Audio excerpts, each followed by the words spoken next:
So, it's been a long time coming to this position, but I also understand that we still have a ways to go. What comes next after this decision? Well, first of all, thank you for coming to visit us today. We're so excited that WRAL is coming to have some good news. We're thankful for this time with you today. First, I need to thank some people. I need to thank Dr. Jennings Alexander, who has led our SACS team here at St. Augustine's University. She has been amazing, and with the whole team, we put forth a good effort and a good fight.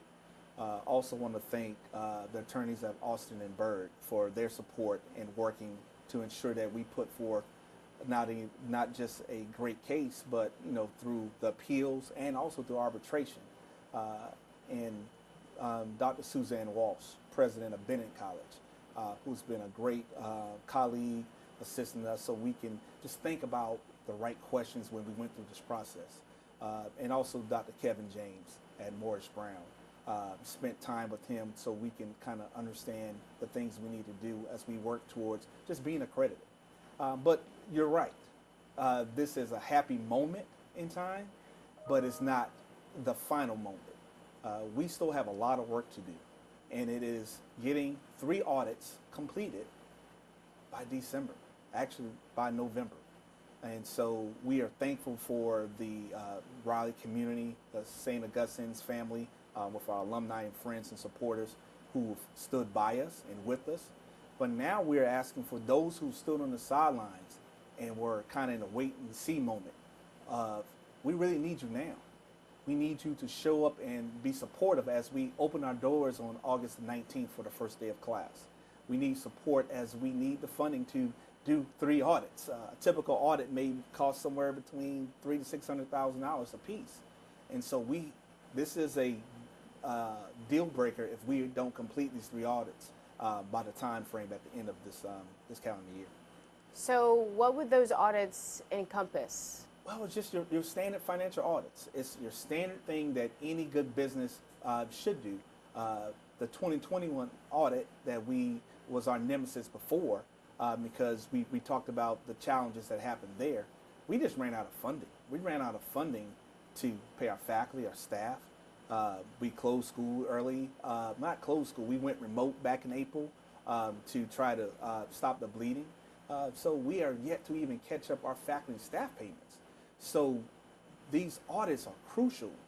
Being able to pay for those 3 enables us to be compliant when it comes to SACS, but more importantly, it gives an opportunity to right the wrongs.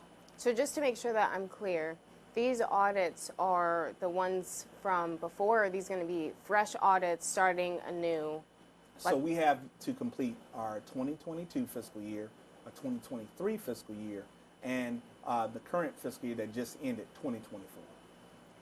So you mentioned the faculty pay. I know that has been, it's been rough for the people who have continued to, stand by the school during the difficult time. What have you been telling them? What have you been telling them throughout this time? We've been very transparent. Every Wednesday we have a standing call and encouraging them that the bridge loan is coming. So we've been working on several different iterations of bridge loans, trying to find the right deal so that we can get just enough of a breathing room so that we can get to the other side. It just takes time to get some of these things done, iron out the pieces that we're missing.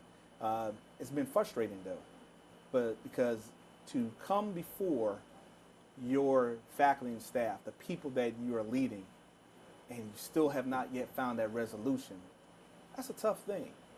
Now, if it hadn't been for the Alumni Association, the community, the churches who have wrapped their arms around our folks, at least providing some resources, I don't know where we've been.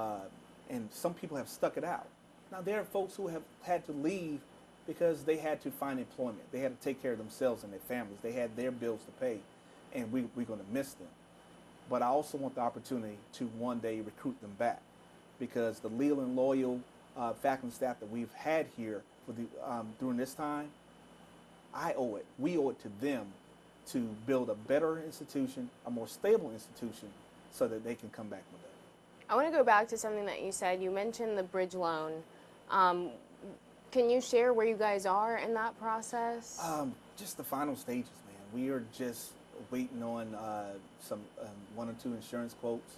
We're just finalizing how we're going to pay it in the stages of being able to make the payments. For instance, we want to pay for what we have with the Department of Education, which is crucial. We want to make sure we pay for all past payrolls, including payroll taxes, because that got us in trouble before. So we want to make sure that we've mapped out everything that we need to do so we can get to the other side. Can you share how much that loan is supposed to be? Approximately around $7 million. And is that going to be able to completely fill the gap for the university? No, ma'am. That's what it's called, the bridge loan. It's going to get us started. We are working tirelessly. Again, hats off to my board of trustees. They have not slept. We start our meetings, our conversations a lot of times around 6:30 in the morning. Where we are with this, where are we with this event? Where are we with this conversation? What needs to be done over here? Looking at every angle, because at the end of the day, our most precious asset is our land. And so we have to make good decisions with it. A lot of people are worried that we're going to sell it away. No, we're going to make really good decisions that make sense for the institution today, but for this institution also tomorrow. It's funny because that was exactly going to be the next thing that I brought up was the land, and I know that there have been a lot of questions surrounding that. Do you think that is selling it off the table? Selling the land on campus pretty much is off the table unless it's a piece that just makes sense, that we're not going to develop it, we're not going to do anything with it. It may make sense. All right, and we're going to take real offers, not someone just throwing a number at the table and thinking that they can get it for nothing. No, we're not doing that. Some of the off-campus properties, we may be more inclined to look at doing something, but at the end of the day, we're going to do our due diligence, and we're going to make sure we have real partners and not people who are just trying to get a fire sale. So I know that you mentioned you guys have a plan that's in the works to help out with faculty. What about the students who were here last semester? There were students who did things like work study. I know that there was some issues with student balances. Is there a game plan to remedy those issues as well? Just as important as the bridge loan is for our faculty and staff for their payments, the student payments are at the top because we owe that to them. That's their money. We want to make sure the student refunds are paid first because that also helps us satisfy what we have to do with the Department of Education as well. Doing those things also helps us get to some outstanding funding that is due to us from the Department of Education. So those are things we have to do. Make sure we pay our student debt and make sure we pay our covenants to the Department of Education. So to make sure that I understand, that $7 million bridge loan is meant to help specifically with paying people back, specifically faculty and staff. Faculty and staff, the Department of Education, which includes our student refunds, and to help take care of the audits. How are you guys going to be able to, make more revenue to make up the rest of the gap that the university is facing? Well, and that's a great question. And so that's where we're leaning on the fact that there's revenue that we have at the Department of Education, but we have to satisfy the covenants that we have to do first. When we start school, we want to make sure we have students understand that just like anywhere else, you have to pay to go to school. Whatever your financial aid doesn't cover, you're responsible for the rest. And then we have to rev up our fundraising. One of the things that I've been known for throughout my career is to being a fundraiser. We have not done that. We have not knocked on the doors. We have not sent out letters. We have not done what we should be doing at this time to shore up some additional revenue sources.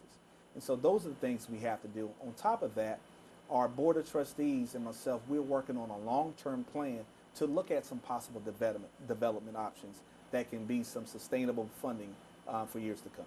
Can you elaborate on that? Not right now because we are still at the early stages. So without having firm LOIs in place, I'll be a little premature. So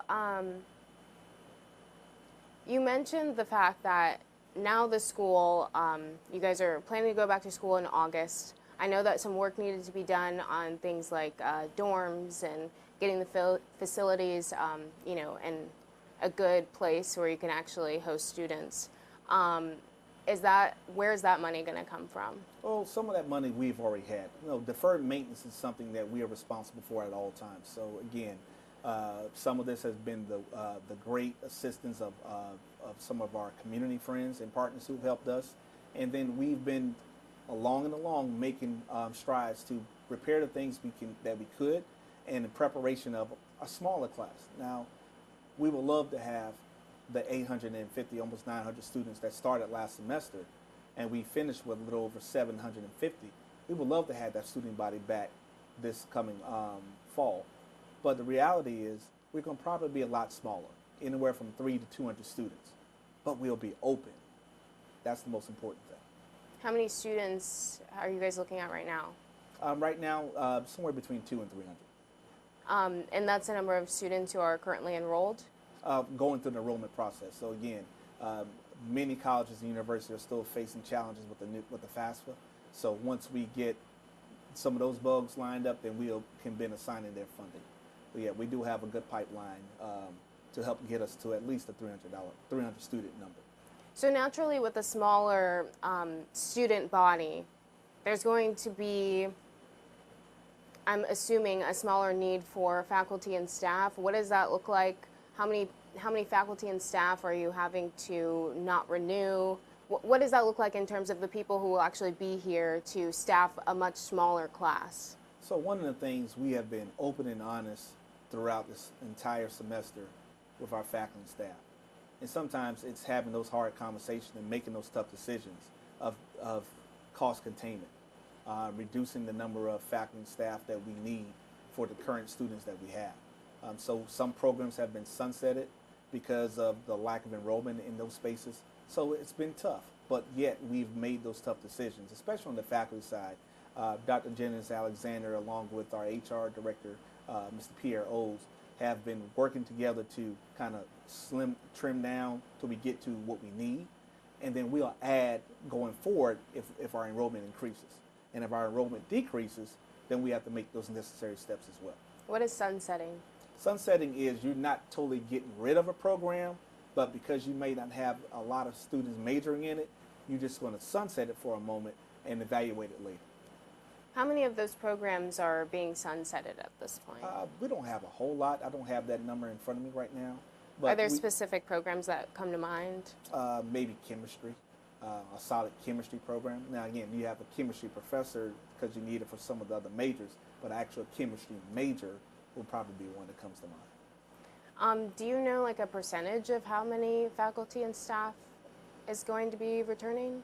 We probably reduced that number probably almost about 30 to 40%. I want to go all the way back to the beginning of our conversation about like being reinstated within SACS. Previously, you had said that legal action was not off the table if arbitration didn't go in your favor, and now it seems that there's no need for that, right? Talk to me now about the steps that you were kind of concerned about, but don't necessarily need to be taken any longer.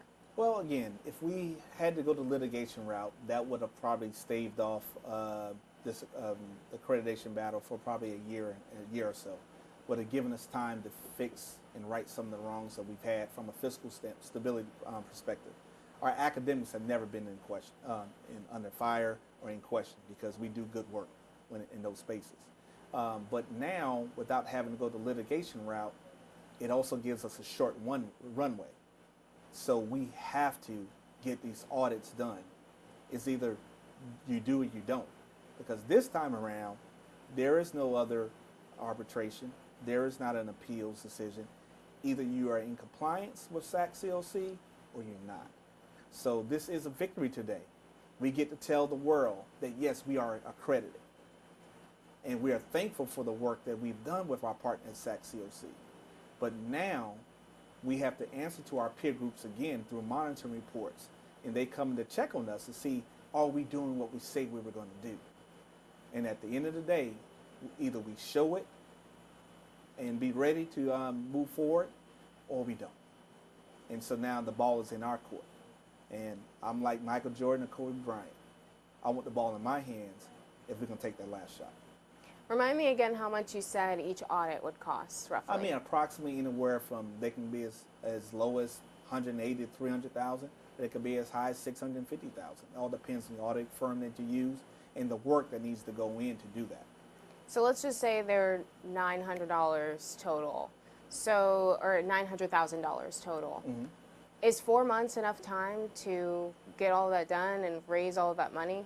So getting the work done, yes, we can get the work done.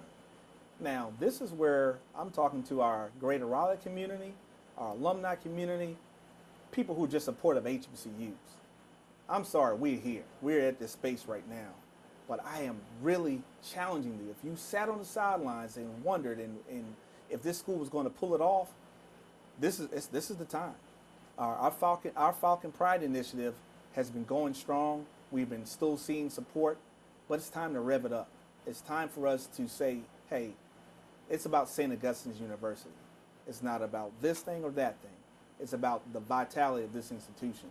And we don't have any second chances. We've been given it already. We've earned it. We've done the work. And we want to show the work. And that's all we've asked for in the very beginning, an opportunity to show the work that we've been doing to get towards being compliant. So let's say fall semester comes, everything's going much better, things are looking up. How can we sustain through an entire school year? How do students know that they're not going to return and it's going to be a repeat, or there are going to be more issues once they get to campus? Well, some of the deals that we've been working with, the partners that we've been working with, these partnerships are going to help us sustain our funding for several years, not just 1 year. So we're working on some really big revenue generating items to give us some cash flow, to give us some breathing room. Again, by having a small student population, it allows us to sunset some, using the word sunset again. Take a look at some of our facilities. We might need to tear down some dorms. Pretty much we probably do need to do that. And so possibly some public-private partnerships could come out of that. We might need to reimagine what does college education look like. You know, are there some other avenues that we can look at where you talk about stackable credentialing? Maybe there's some adult learners out there who just need a few courses, a few credits and something to make the next move. You know, we have a very strong criminal justice program. Maybe the local municipalities may need some of their police officers or first responders to get a degree in criminal justice. We want to be what we need to be for this Raleigh community. You know, we're in the research triangle.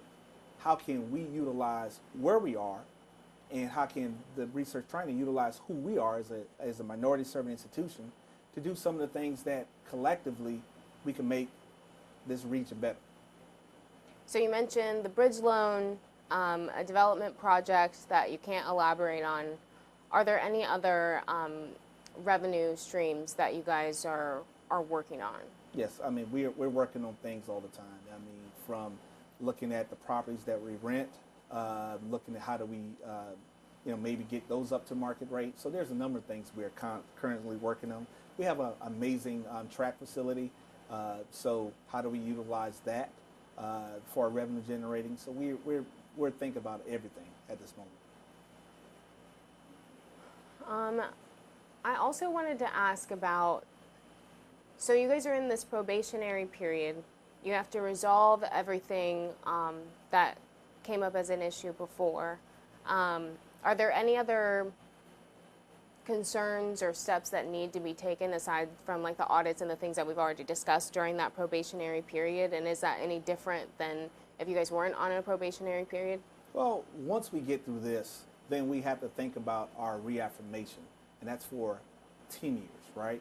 So once we get these audits done and we get through December, come January, we're back at it again, working on our reaffirmation. So the work will never stop, but we are continually monitoring ourselves. We're continually trying to just make better decisions. Again, it's not a Marcus Burgess thing. It's a St. Augustine's thing. We want to make sure that we have mutually beneficial partnerships. We want to make sure we have shared governance, that faculty and staff are part of the decision-making process. But more importantly, we want to make sure that the greater Raleigh community in North Carolina is a partner with us. And we have to leave the campus to be partners with them, at the same time invite them to come be a part of what we're doing here. I mean, how do we make sure something like this doesn't happen again? Checks and balances. We got here because there was not proper checks and balances. My administration, my team has to make sure that my board is fully informed. They are not able to make decisions if they don't have all the information. And so it is important that we keep them informed of what's good, bad, or indifferent, that they know, so that when they meet, they can make the decision, so they can know who to call, so that they can give us advisement or make some suggestions. You know, we are rolling up our sleeves together to get through this mess, but it should have not been this way. You cannot make decisions in higher ed as a board if you don't have all the information to make decisions with. Are there any professors that are being paid? Not right now. And again, we are trying to rectify this. I don't want to go to my Wednesday meeting without have it being final this time around. Anything else that you want to add or that I didn't touch on that you think is important? I know this is like... Yeah, let's talk about, what would you say to a student who was on the fence? Okay. About coming here? So what would you say to a student who is on the fence? So for those students and their parents who've been on the fence about St. Augustine's University, our graduating class, over 160 who just left here, 54% of them had GPAs above a 3.0. Our entire student body's GPA was, there was 52% of them that had GPAs above a 3.0. We do very good academic work. We ensure that you get meaningful research, internships. We pour a lot into our students. We may not have the best facilities now, but we are working towards those things. We want those students to consider being a part of this change. You have a leader, in me as the president. You have a supportive board, but more importantly, you have that Falcon community from your professors, your faculty and staff, and that great alumni unit out there who's going to support you through thick and thin. So if you've been on the fence about should you choose St. Aug, come try us. I'm sure you'll like us. I'm going to put you on the spot a little bit. Go for it. You have interim in your title right now. Do you think that's going to change? Taking a phrase that my grandmother used to say, and there's a great gospel song entitled, "I'm going to let the work I've done speak for me, good, bad, or indifferent." If the work that I'm doing gives me the opportunity to become the president with the interim tag off my name, then let the work I do show that. There's still some things that I can do better. Sometimes it's communication. Sometimes not being a little disorganized. My desk looks good now, but it probably wasn't like this last week. So I'm very self-aware of the things that I need to grow and do better on. But what I'm never going to shy away from is the hard work, making the tough call, making the tough decisions, taking sometimes tough interviews. We're going to do the work. I'm going to do the work, but I can't do it by myself. Everything we've done to have remained open without pay, with the lack of funding, and with a lot of people writing us off, has been because we have stayed as a close unit. We believed in one another. Now, it's time to pay people. It's time to get some resources turning.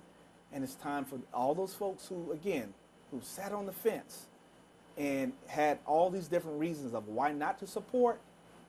We had 4 months. Either we get it done, or we could say we woulda, coulda, shoulda. I like to say we've marked etched our name in history as being that turnaround school who've gotten it done, not by ourselves, but collectively from this community. December 2024. If we don't get it done, what happens? I'm going to see if you will help me, let me be your cameraman, at least the backup cameraman. We'll come to that. What I like to say is for students, we have a teach-out plan. If for some reason we don't get it done, we do have schools that will take our students willingly and accept all their credits. We will work with our faculty and staff to get them placed at other places. I don't envision it coming into that because I know the team that's behind me. I know my board. I know that Falcon alumni group. They're not going by, we're not going down quietly. We're going to do all we can while we can. 6 to 7 days, whatever it takes to get the job done, we're going to do it. And what we give SACs in December will be the very best that we have to give. And if it's not good enough, at least we know we've tried and we gave it our best.